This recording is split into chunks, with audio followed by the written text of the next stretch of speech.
You know, Snuggie, the product, it looks very weird to me, but yet it's so popular in America right now.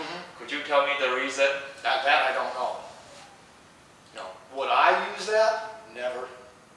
Why not? It looks too funny. I mean, even though I'm in my own house and no one's going to see me, I say, I can't wear that.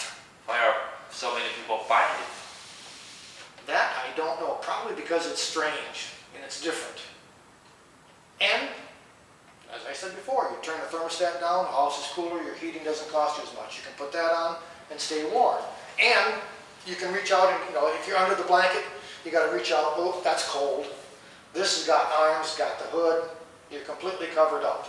So what you say is that is related to the troubled economy. Most likely, it's related to the economy. Because people can turn down their heater and save money. Yeah, you can turn down the heater, keep the house cooler, save on the heating expense, and still, if with that on, be comfortable and not have to wear heavy clothes. For me, wearing a jacket in the house is really strange.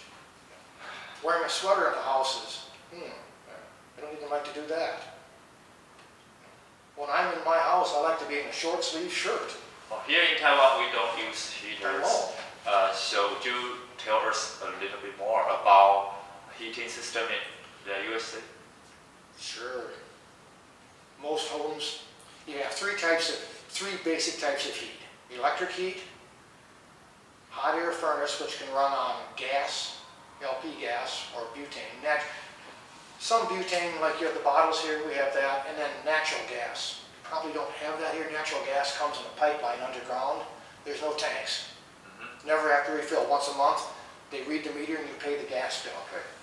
And then they have a new one called in-floor heating. When you build a new house, you don't do it to an old house, you can't do it, but when you build a new house, they put heating tubes in the floor. And then when you're going to turn the heat on, hot water runs in there, it heats the floor. The floor is warm, the hot air goes up. When you get out of bed in the morning and put your foot on the floor is warm. It feels good. And it's a very constant heat. The whole floor is warm. It's not just a piece here and a piece there. The whole floor is warm. And when it gets warm, it stays warm. If you shut the heat off, once the floor is warm, for 3 days the floor will stay warm. So you don't use as much energy to heat the house. Plus, you insulate the house really well. One of the men that I work with, last year he and his wife built a new house. They put in-floor heating. Their heating bill for last winter was $350. This is nothing. Most people pay that, more than that, every month to heat their houses. They paid $350 a month to heat the house for the winter. $350 for the winter. That was for 4 months of heating. This is really good. Now, it costs a lot to do that. You have to plan, if you build a house, you want to plan, I'm going to live in here for 25 to 30 years to get the cost of that heating expense back, because it costs a lot to put it in. But here you don't need heating in the houses because it doesn't get that cold. It does get, I admit, it does get uncomfortable here. But where I live, if you don't have heat in the house, your water pipes will freeze. When you turn on the water, nothing's going to come out because it'll be ice. The bathroom bowl will freeze and break. When the water lines freeze, when water freezes, it's this big. When it makes ice, it stretches. It gets bigger. When it stretches, the pipes break. When the ice thaws out, then the water runs in the house. So, you really don't want your water pipes to freeze up. Another one, and you'll probably find this a little strange. Have you seen them put water pipes into the house? How deep in the ground are your water lines? I have no idea. About that deep. I've done it with my brother-in-law. They're about that deep. In America, our water lines are 6 feet deep. Because the frost won't go down that deep. Frost may go 4 feet deep. But you can't have your water pipes that bring water to you. They have to be down far enough that the frost never gets to them and never freezes them. Otherwise, part of the winter you won't have water. If they freeze, you won't have water till it gets warm enough down there to thaw them out. I used to watch 6 Feet Under. Now I understand why they have a name like that. 6 feet under. 6 feet under. That's below the frost line.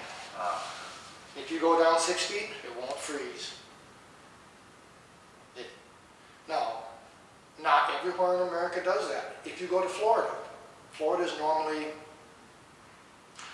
similar to the weather you have here.